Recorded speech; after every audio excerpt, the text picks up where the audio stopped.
ini aku ajak Resto kesini buat nyari tahu.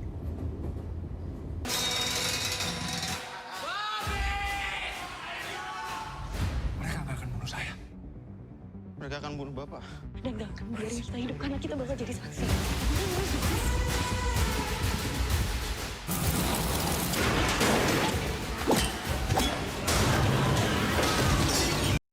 E aí, gente fina, tudo bem?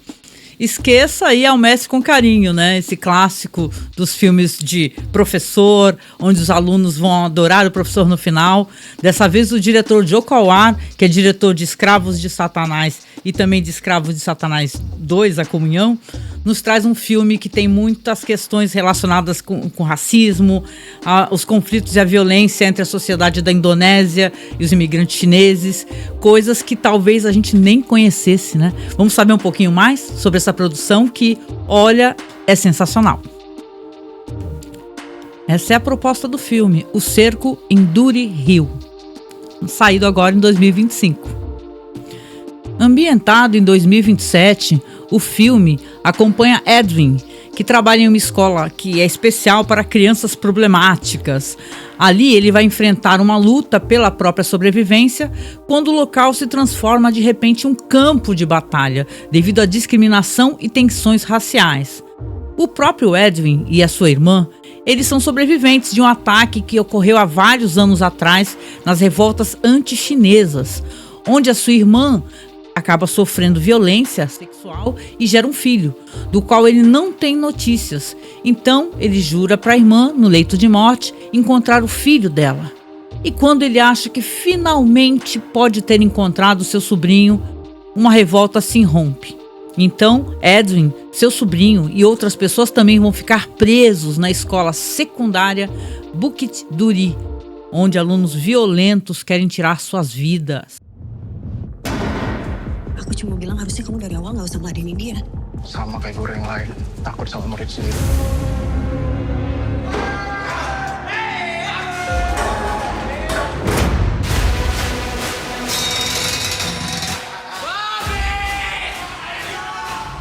Mereka nggak akan bunuh saya.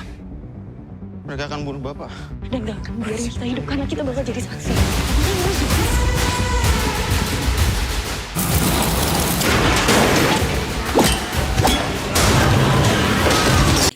Aproveitei para pesquisar também um pouquinho sobre isso e eu acessei um site muito legal, tá em inglês, mas é o minorityrights.org, onde fala sobre essa questão das contendas, né, na Indonésia contra os chineses, né? E o filme é interessante você analisando que até próprios descendentes de chineses nascidos na Indonésia também sofrem preconceito, né? Então existem escalas de preconceito aonde você consegue ver o pessoal vivendo em locais underground, subterrâneos, né? Como se fossem metrôs, né? Então o design mesmo da produção é bem interessante nesse sentido, porque mostra que mesmo dentro dessa questão de violência, desse cerco, né? E entre esses pogroms, né, onde existem esses ataques aí, que são ataques em massa contra os chineses, o pessoal ainda tem alguma característica de conseguir sobreviver ali dentro da própria comunidade, de uma maneira até, podendo falar a própria língua e tal. Isso não é aceito na Indonésia até hoje. Inclusive o diretor Joe Kawar, ele fala que esses problemas são muito atuais. E se você pesquisar também um pouquinho sobre, você vai ver o seguinte, que vários chineses que vivem na Indonésia vieram de províncias na China, por exemplo, como Fujian e Guangdong, lá do sul da China. E que também existem diferenças marcantes entre Perakhan, que são chineses nascidos localmente, frequentemente com alguma ascendência indonésia, e os Totok, chineses puros, geralmente nascidos na China. Em geral, os laços da comunidade Perakhan com suas raízes chinesas são mais distantes. A imigração chinesa em larga escala, ela aconteceu realmente lá entre o século XIX e o século XX. E a maioria dos chineses se dedicava a pequenos comércios, como também a mineração, ou então artesanato. Isso deu origem ao desenvolvimento de comunidades puramente chinesas em Java, e particularmente nas ilhas exteriores, que preservavam a língua, a religião e os costumes chineses.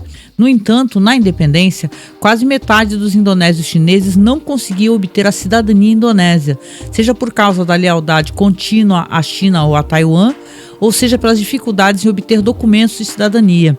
Muitas dessas pessoas tornaram-se apátridas quando a Indonésia rompeu relações diplomáticas com a China após o golpe de 65. O novo governo argumentou que a China desempenhou um papel importante no incentivo ao golpe por meio do Partido Comunista. As relações diplomáticas normais só foram retomadas em 1990. Desde então, o governo promulgou novas regulamentações para agilizar a naturalização dos chineses étnicos.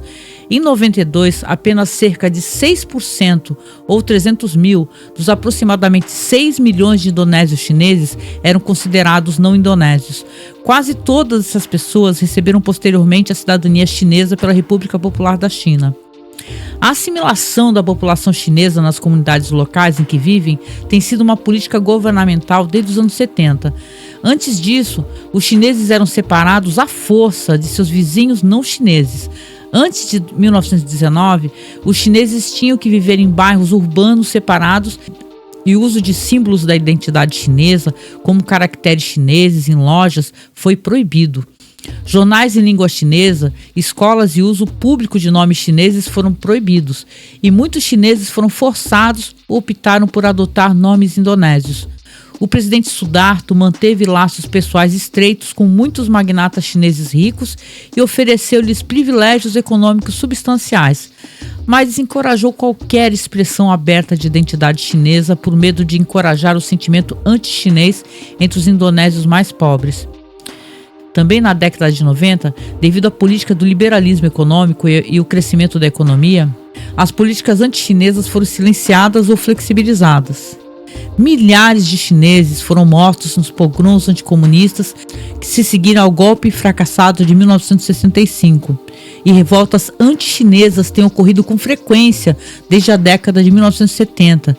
Em 74, protestos estudantis em Jacarta contra a visita do primeiro-ministro japonês desencadearam revoltas que visavam empresas de propriedade chinesa. Sob Sudarto, revoltas anti-chinesas eclodiram em muitas outras ocasiões e em grande parte do país, resultando na morte de centenas de chineses étnicos. Os distúrbios mais graves da era Sudarto eclodiram em 1998, começando em Java e em seguida em uma escala muito maior em Jacarta, Solo, Medan e em várias outras cidades. Eles foram desencadeados em parte pelas tensões econômicas causadas pelo colapso do valor da moeda indonésia, a rúpia, mas também há fortes evidências de que foram incentivados por elementos das forças de segurança, talvez para justificar medidas de emergência para suprimir a crescente oposição ao Sudarto. O Cerco em Enduring Hill é um filme angustiante, você fica na ponta do sofá, dá uma agonia tremenda, porque realmente a situação em que esse homem se coloca, e a gente se pergunta assim, poxa caramba, será que vale a pena ser professor? Ele acha que sim.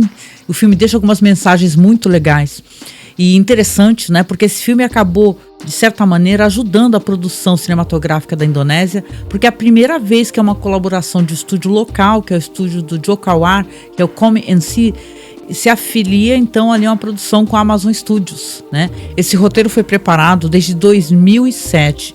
O diretor escreveu esse roteiro em 2007, mas ele já estava fazendo uma pesquisa desde 2002, sabe? Foi um longo processo de pesquisa, onde ele acha que esse assunto é importante, é atual, tanto que eles colocam o filme em 2027 para poder dizer assim, olha, é uma coisa que pode acontecer, que está acontecendo, que não acabou.